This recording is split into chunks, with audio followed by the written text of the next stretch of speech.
Everybody,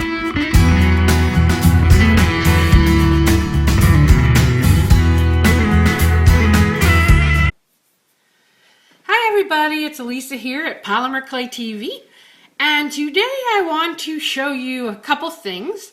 One is the extruder, which is what this is here, and it's a metal tool that you can extrude the clay through and make some really awesome designs.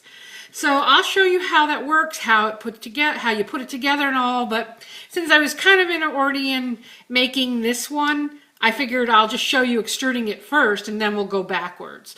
So it comes with 20 discs, and as you can see there's little dots, there's like a dash, and different shapes that you can play with. So I'll show you again how to put that in afterwards, but for now I just wanted to kind of finish this and show you where we're at. Then we also have these ball stylus tools. These are wooden, so they can go right in the oven.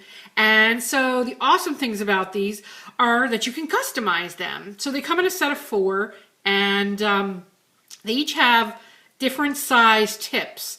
And so they start really small, like a needle almost, and then they go a little bit bigger on up. So we're going to cover these today with the extruded piece, but you can certainly cover them any way you want. And I just wanted to show you kind of the difference between just 2 different discs that you can insert into the extruder, because they do have like super tiny on up in this round shape. And so this is something that's a little bit bigger and obviously smaller. So depending on what look you're going for, depending on the bulk you're going for, if you're looking for something that's a little more ergonomic and easier for you to handle, if you have arthritis or something, you may want to go a little larger. It's totally up to you. You got to see what feels good in your hands. That's what I always say, you know, do what's right for you. So anyways, here's the extruder, and I've already extruded out some clay, and let me just show you how that works. There's this handle here, and it slides back and forth, and you can use it all the way over here to get a little extra torque. And as you do that, I don't know if you can, how well you can see, but you can see the clay starts coming right out. Now I have carpal tunnel, and I have really bad carpal tunnel, and the extruder works better than any extruder I've ever tried, to be honest. I have the walnut hollow one, which has like a bulkier handle, but it's so much harder to get it to turn. This is absolutely my favorite right now. I don't know of a better one. And you can just cut this off, and we'll take that apart in a few minutes to show you. So this is really easy if you have arthritis and things like that. I mean, there are no extruders on the market that you don't have to put a little effort into extruding. You just have to. It's just the way it is. That's the way it works. There are people that have taken the extruder and gone an extra mile and have hooked it up to drills and to things that hold it in place, you know. So you can do your research online on if you want to modify it, if you need it to be easier for you. But it is a possibility. I personally, you know, didn't find it very hard at all, so I don't even think I need that. So I'm just going to use it as is. So basically what I'm doing is I started at the end, and the end will be your trickiest part because you have to get it, you know, on there to adhere. And I'll show you at this end. So all I'm doing is twisting it around, and I started off with 3 different colors. I used a fuchsia, a black, and a light blue. And I conditioned the clay and rolled it into a log. That's all. And then I put my log into the extruder, and this is how it extruded out of the extruder. I didn't do anything special. It just gave me this look by doing these 3 colors. So I'm just twisting, and as I twist it, I want to push it up against the next one so that there's not a gap. And it doesn't take very long to do, and you just use your hand to guide you. And you get a really pretty tool in a matter of probably 5 or 10 minutes, you know. And you can do this with anything. You can make beads. You could take like a mandrel or something, like maybe a piece of metal, copper pipe, and cut little pieces off and make those into beads by doing it the same way, or make a solid clay tube bead and then wrap it after it's been baked. That might be the best way to do it so it doesn't distort. Because you can add clay onto already baked clay as well, so that's an option. So anyways, I'm coming to the end here. And so I want to make sure everything is where I want it. And then I'm going to continue to wrap it. And I'm going to go to the base of the metal. And it's not going to affect it because I'm not going to be poking down here. So I could go as high as I want. But at the end, it's tricky. You have to just kind of play with it and try to get it to adhere. And eventually it will.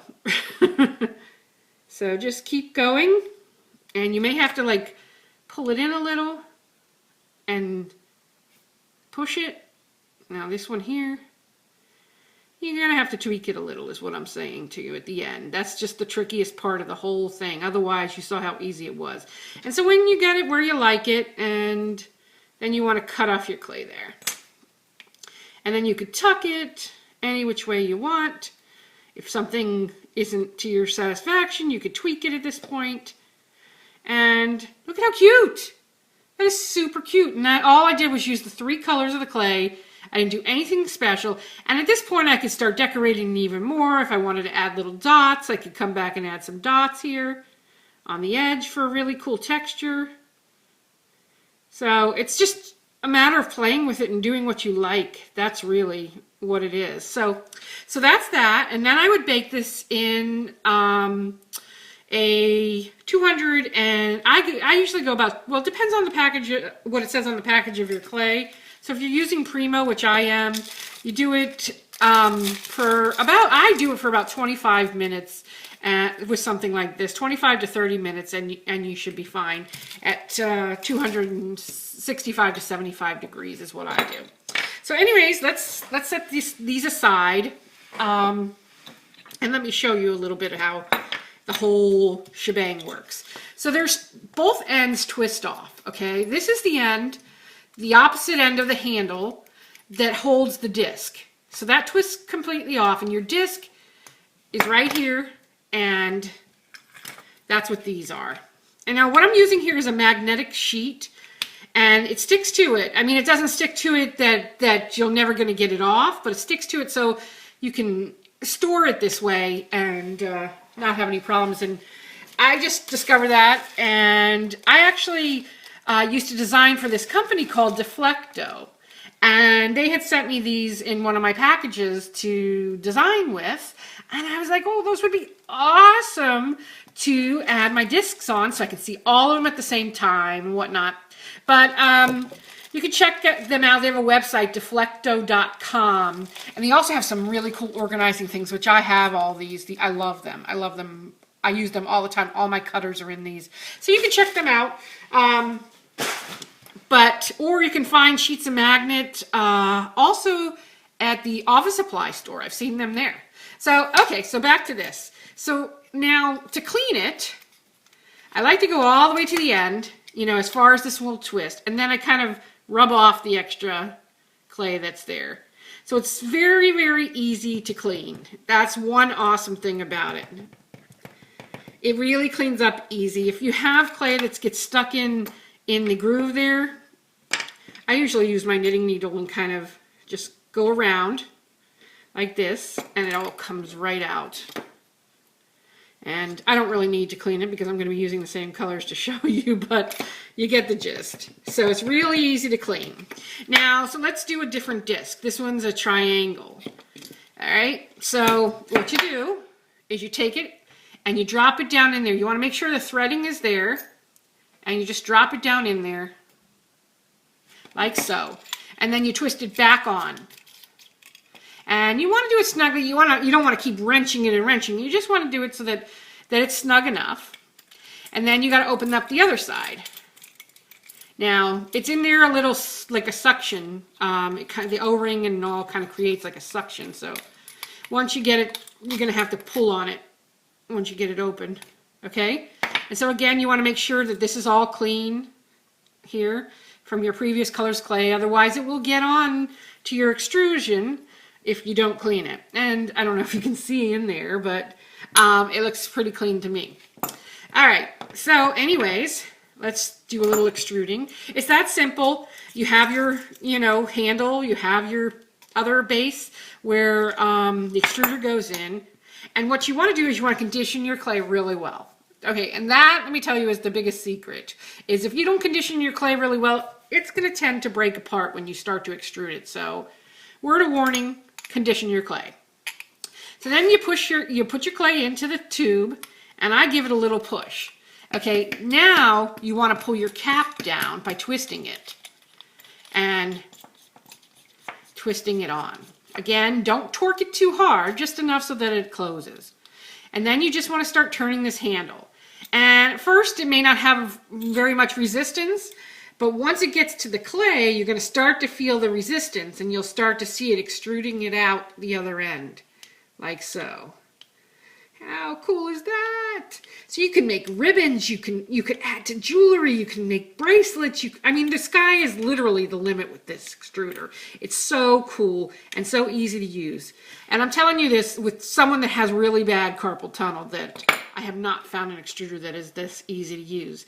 So imagine the possibilities of something like that. All I did was use 3 different colors in there. Wow, how pretty is that? I love that. I love that look.